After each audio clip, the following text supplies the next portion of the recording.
Salam dəyərli müdavimlər, abituriyentlər, xoş gördük hamınızı. Mən Akşin Tahirov, tarix müəllimiyəm. Dəyərli yoldaşlar, vaxt itirmədən keçirik növbəti mövzumuza. Növbəti mövzumuz Asiya Hun dövləti. Digər adı ilə də Böyük Hun dövləti də adlanır.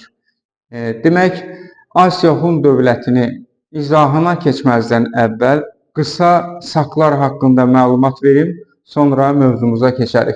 Ümumiyyətlə, 1-ci Daranın, yəni Əhəməni hökmdarı 1-ci Daranın Bisutun kitabəsi var. Bu Bisutun kitabəsində İskitləri Saka adlandırır. Mərkəzi Asiyada da İskitlər Sak adlanırdı, Mərkəzi Asiyada.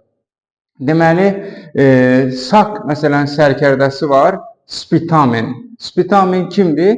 Vaxtı ilə Makedoniyalı İskəndər deməli hücum eləyir, deməli bu Sak ərazilərinə və Spitamen də Sak sərkərdəsi olaraq ona qarşı vuruşur və döyüşdə qəhrəmancasına həlak olur. Yəni təslim olmayıb Makedoniyalı İskəndərə. Deməli Mərkəzi Asiyada Daradan, 1-ci Daradan başlayaraq bir sıra işğalçı yürüşlər olub, işğalçı müharibələr olub.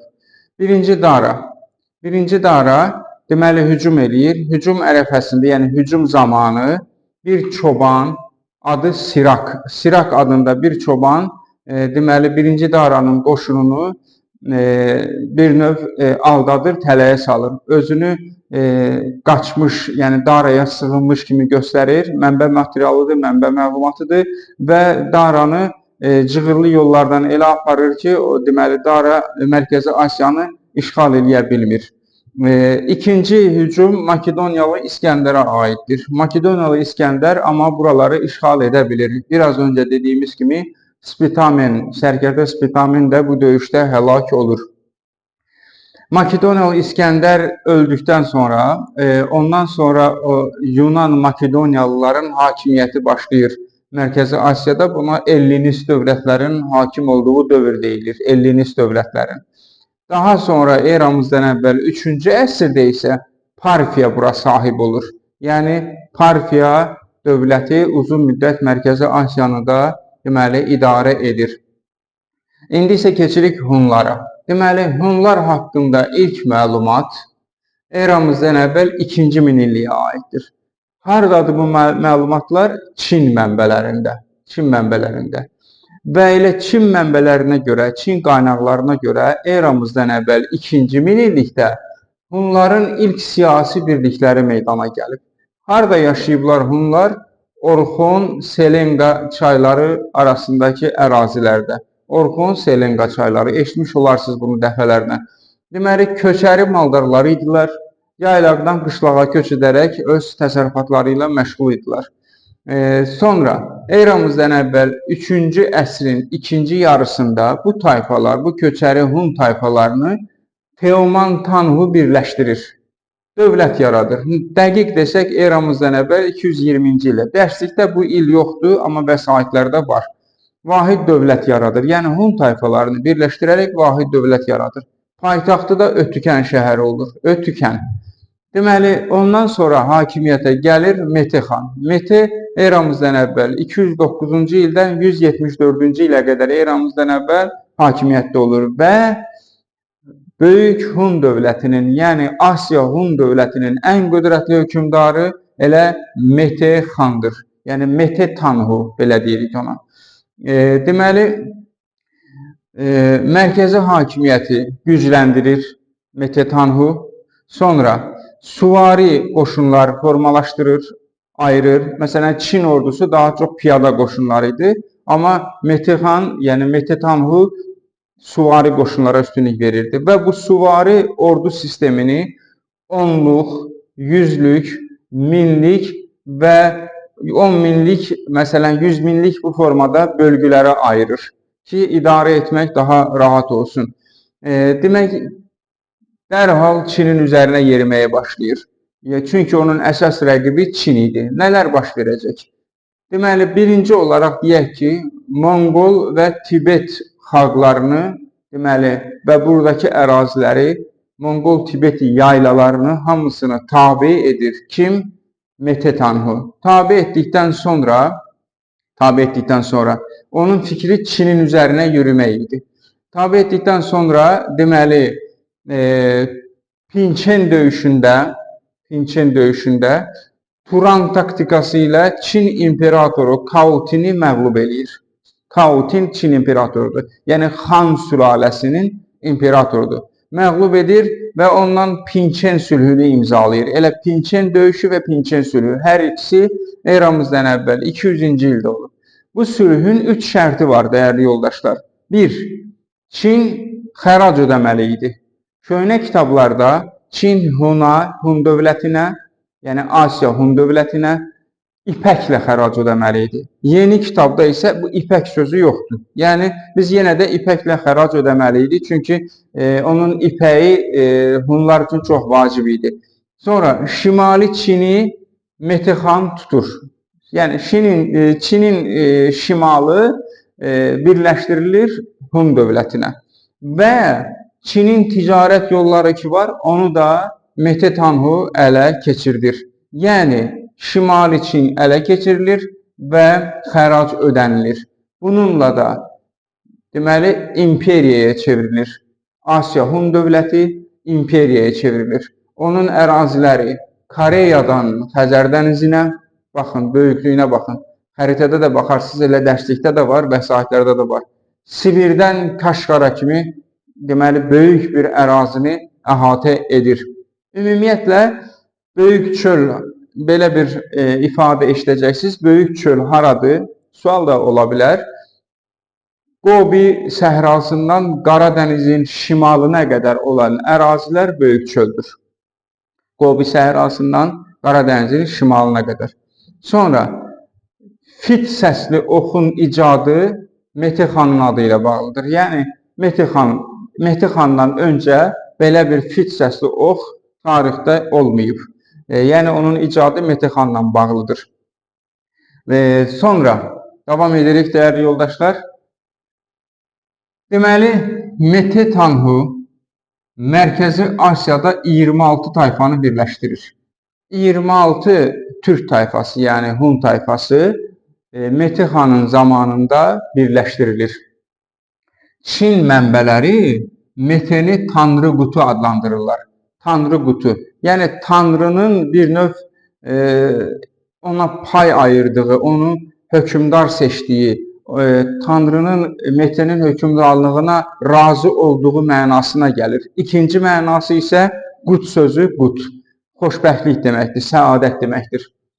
Oğuznamələrdə isə Mete Tanhunu Oğuz xan adlandırırlar. Eşitmirsiniz, bilərsiniz, Oğuz xan kəlməsi isə tanışdır və Oğuz xan elə Mete xan Oğuz xan adlandırılır.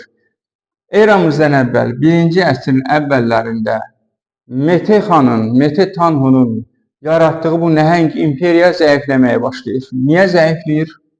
Zəifləməsinin səbəbləri var idi. Daxili çəkişmə. Daxili çəkişmələr. Deməli, Çin Böyük Hun dövlətində, yəni Asiya Hun dövlətinin şahzadələri arasında nifaq salırdı. Əvvəlcə öz qızlarını onlarla evləndirirdi. Bizim də çox üzr istəyirəm, geri zəkalı bu şəhzadələrimiz, Türk qızları burada dura-dura gedirdilər Çin qızları ilə, Çin hökmdarlarının, vəzirlərinin, dövlət adamlarının qızları ilə ailə qururdular. O qızlar da xüsusi təlimatlandırılırdı Çin hökuməti tərəfindən ki, Çin dövləti tərəfindən gedərsiniz, bu qardaşları bir-birinə düşmən eləyərsiniz. Bir növ strategiya bundan ibarətdir. Nigah diplomatiyası ilə Çin dövləti, Çin imperatorluğu, yəni Xan imperiyası nifaq saldı bunların arasında. Kimlərin arasında? Biraz da dərinləşdirək məsələni.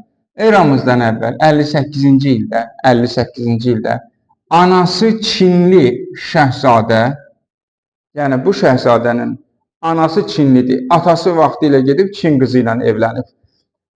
Deməli, istədi ki, Çində hakimiyyətə gəlsin və Çini, üzr istəyirəm, Hun dövlətində hakimiyyətə gəlsin və Hun dövlətini Çinə birləşdirsin. Yəni, Çinə tabi etsin.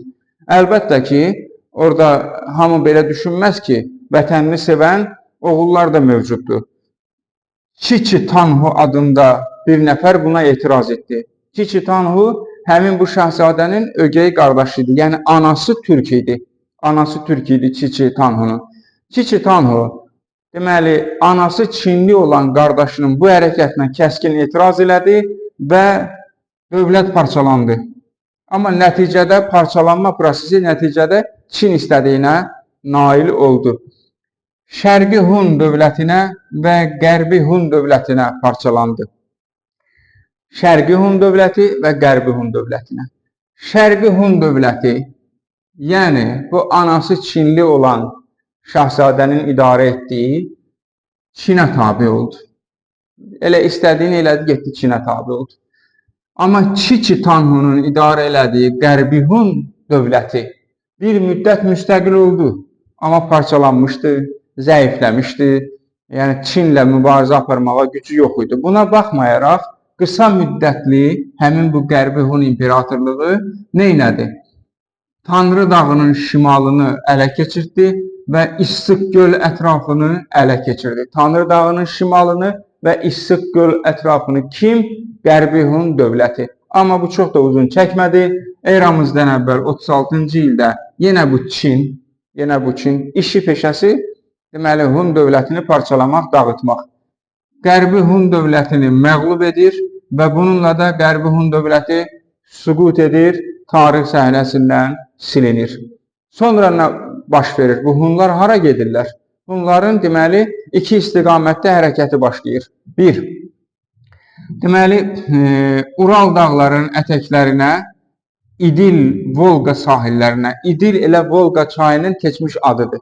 Ural dağlarının ətəklərinə və İdil, yəni Volqa sahillərinə çəkilir bir hissəsi.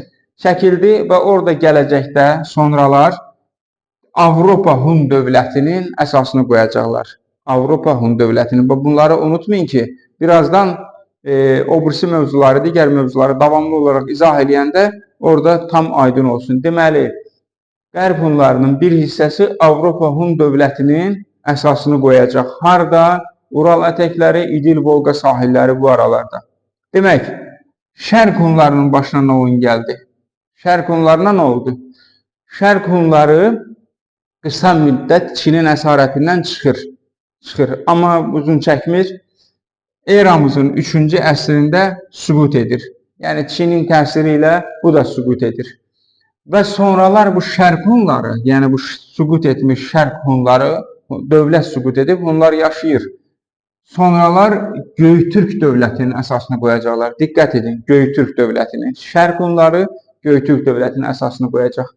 Hunların bir qolu da var idi. Onlar Mərkəzi Asiyada idilər, Mərkəzi Asiyada. Onlar da elə Mərkəzi Asiyada Ağ Hun dövlətinin əsasını qoyacaqlar. Deməli, biz birazdan sonraki mövzularda Avropa Hun dövlətini, Göytürk dövlətini və Ağ Hun dövlətini öyrənəcəyik. Deməli, buna diqqət edin. Deməli, Hunlarda el dövlət adlanır. El, yəni yurdu olan xalq, mənası belədir. El, yurdu olan xalq. Hunlar dəmirçiliklə, zərgərliklə məşğul idilər. Köçəri maldarlar idilər ən çox. Sonra onların məsələn dəfn adətlərində qəbirlərə əşyalar qoyurdular ki, axirət dünyasına inandıqları üçün düşünürdülər ki, bunlar o dünyada istifadə olunacaq. Əsas din tanrıçılıq, yəni göy tanrıya, əsas göy tanrıya sitayiş, ibadət. Göy tanrı ilə insanlar arasında təmas yaradır şaman. Şamançılıq da deyirlər buna. Yəni, proses şamançılıqdır, amma o işi görən şamandır. Yəni, tanrı ilə, göy tanrı ilə insanlar arasında əlaqə yaradan. Sonra, başqa tanrılar da var idi, amma məsələn, günəş tanrısına, ay tanrısına da sitayişlər var idi. Biraz öncə dediyim kimi, qut, xoşbəxtlik, səadət deməkdir.